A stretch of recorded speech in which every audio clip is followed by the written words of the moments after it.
एक और डिटेल आपके सामने इसी इंफॉर्मेशन वॉल पर रखना चाहती हूं, जिससे साफ है कि आखिर किस तरीके से इस वारदात को और मौकाए वारदात को ही फिलहाल ग्राफिकली अब मैं आपके सामने यहां पर पहले रखना चाहूंगी, क्योंकि चार्ली कर्क के मर्डर केस में इस पूरी इन्वेस्टिगेशन को देखते हुए यह समझना जरूरी है कि आखिर उस वक्त क्या मूवमेंट थी। मिस्टर मिश्रा प्लीज आप आए, इधर मुझे ज्वाइन करें। सर आप दोनों भी प्लीज इस तरफ आए और मैं चाहूंगी कि ये तस्वीरें आप दिखाएं। सर अब मैं सबसे पहले इंफॉर्मेशन वॉल पर एक डिटेल देना चाहती हूं और चाहूंगी कि आप यहीं पर रुके, क्योंकि यहां चार्ली कर्क कहां पर बोल रहे थे उसकी वो तस्वीर, क्योंकि यहां पर साफ नजर आ रहा है छात्रों के बीच वो मौजूद थे, एक मंच बना हुआ है इसलिए वो थोड़ी हाइट पर थे, जहां वो इसी तरह एक कुर्सी पर बैठे हुए थे और उसी दौरान उनके हाथ में माइक था जब वो छात्रों के साथ कर रहे थे बात। लेकिन अब करीब 430 फीट की ये दूरी बताई जा रही है गनमैन की, और गनमैन मास्क पहनकर ही यहां पर बैठा हुआ था। और यहां पर सर 1 मिनट के लिए आएंगे आप ऑफिसर, ये बताइए, क्योंकि ये जो तस्वीर है इसमें साफ नजर आ रहा है कि पूरे एरियल व्यू से सिक्योरिटी चेक जरूर होता है, लेकिन यहां ही मेड श्योर कि वो बिल्डिंग के किस हिस्से पर रहेगा ताकि किसी भी तरह वो कैमरे में ना आ सके। ये बिल्कुल फ्लैट नजर आ रहा है सर, कोई अंदाजा नहीं लगा सकता, इसीलिए उसने अपने आप को ढक भी रखा है ताकि पता ना लग पाए कि ये दीवार का हिस्सा है या कोई शख्स यहाँ पर छुपा हुआ है। अब मैं कोई शक नहीं है कि उसने पहले से पूरा एरिया सर्वे किया हुआ था। राइट। उसको पता था कि मैं कहाँ पे रुकूंगा, क्योंकि वहाँ पे यूनिवर्सिटी कैंपस के वहाँ पे अगर आप देखें तो वहाँ एक स्टेज है जहाँ पे वो बैठे हुए थे, स्टेज पे बैठे हैं। जैसे वो स्टेज पे बैठे हुए थे, उसने अपना जहाँ से उसने फायर करना था वो पहले से सेलेक्ट करा हुआ था, क्योंकि वैसे भी आप देख रहे हो जैसे हम बता रहे हैं कि मतलब सिक्योरिटी के नाम की कोई चीज़ नहीं थी। पहले जिस प्रकार की हाई लेवल चेकिंग पहले की जाती है before any high level person comes. Madan आइए 1 मिनट जरा आइए, क्योंकि सर आप जिस बात को जिक्र कर रहे हैं मैं चाहूंगी in fact you take it sir, this is the spot जो पिन पॉइंट अटैक की हम बात कर रहे हैं कि कैसे उसने किया। इसी तरीके से मदन एक बार दिखाइएगा जरूर, क्योंकि यहाँ जिस तरीके से हिट किया गया है सर 430 फीट की ये दूरी बताई जा रही है। और देखा जाए तो 2 एनालॉजी चल रही है इस समय। सोशल मीडिया में कुछ कमेंट्स इस प्रकार के भी आ रहे हैं, ऑफिशियल कमेंट्स, कि जो शूटर है वो शार्प शूटर नहीं है, वो नॉर्मल शूटर है। और ये भी बोला जा रहा है कि वो शार्प शूटर है।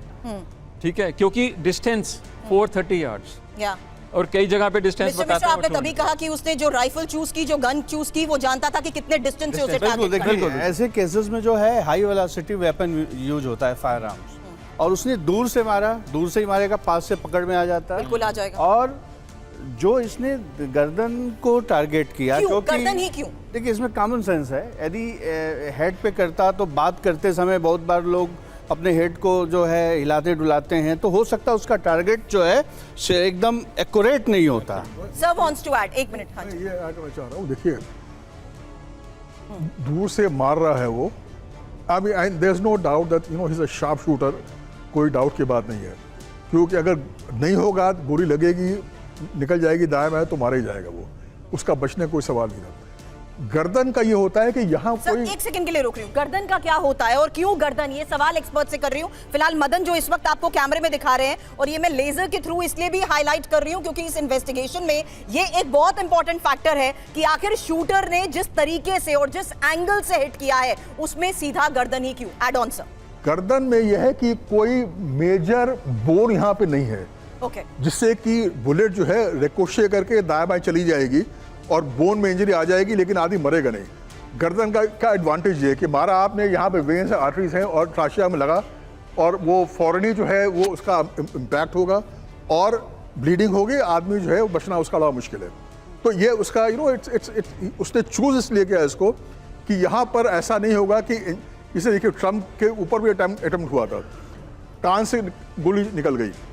कई बार होता है सर लगता है, सर में बोन बड़ी हार्ड होती है, तो बुलेट जो है रिकोशे होके मतलब लड़के जो है दाहिने बाएं जा सकती है।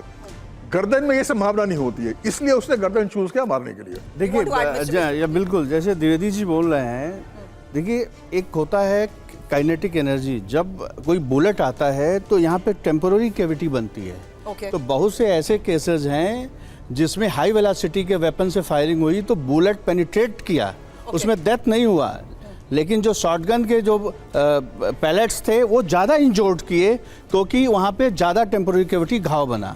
तो यहाँ बचने के चांसेस होते हैं, ऐसे बहुत से लिटरेचर्स हैं।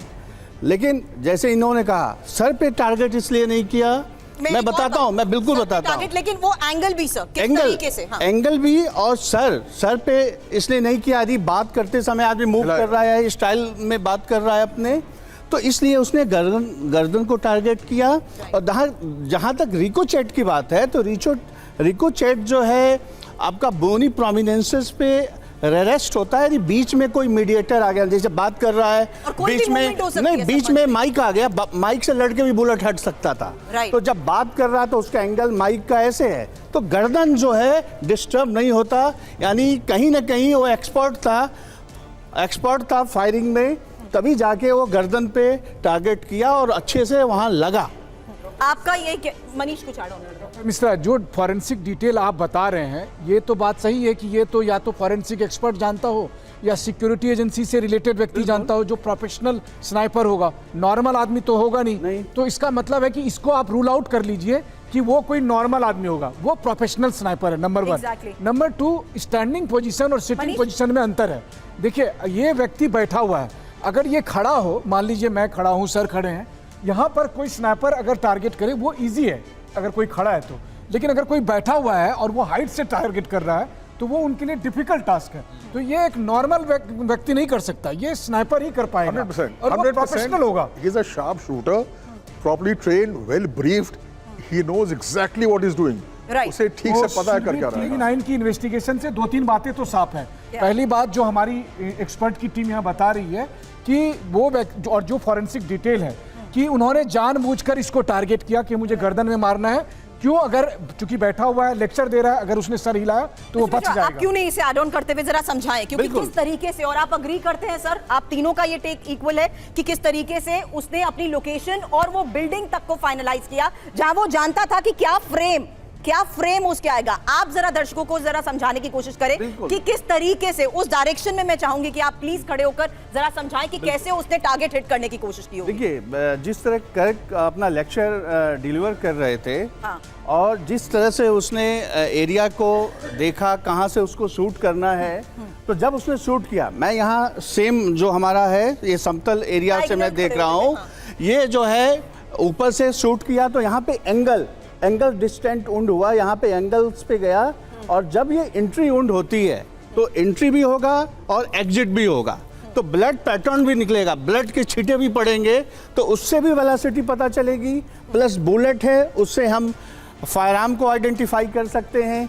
जिस तरह लाइसेंस यूएस में मिलता है कि 18 ईयर्स के बाद लॉन्ग बैरल्ड और 21 के बाद जो शॉर्ट ये हैंड गन्स, तो उसके बेसिस पे भी किसको किसको लाइसेंस मिला है, वो प्रॉपर इन्वेस्टिगेशन होगा और बुलेट का मिलान होगा कि किस फायर आर्म से हुआ है। प्लस ये 21+ ईयर्स है जो कल्प्रिट है, दैट इज अ यंगस्टर और जो यूनिवर्सिटी एरिया में एक्सेस भी कर सकता था। ये बात आपने शुरू, तो ये है कि जो बात ये है कि उसने जो नेक में एम लिया है और शूट किया है, और उसने अपना एस्केप प्लान भी इमीडिएट बना रखा था कि मैं एक गोली फायर करूंगा और इमीडिएटली एस्केप हो जाऊंगा। वो उसके लिए बहुत इंपॉर्टेंट था। हाँ। तो और उसके जो बिकॉज जो वहाँ पे मिला है, उसके पाम प्रिंट मिले हैं।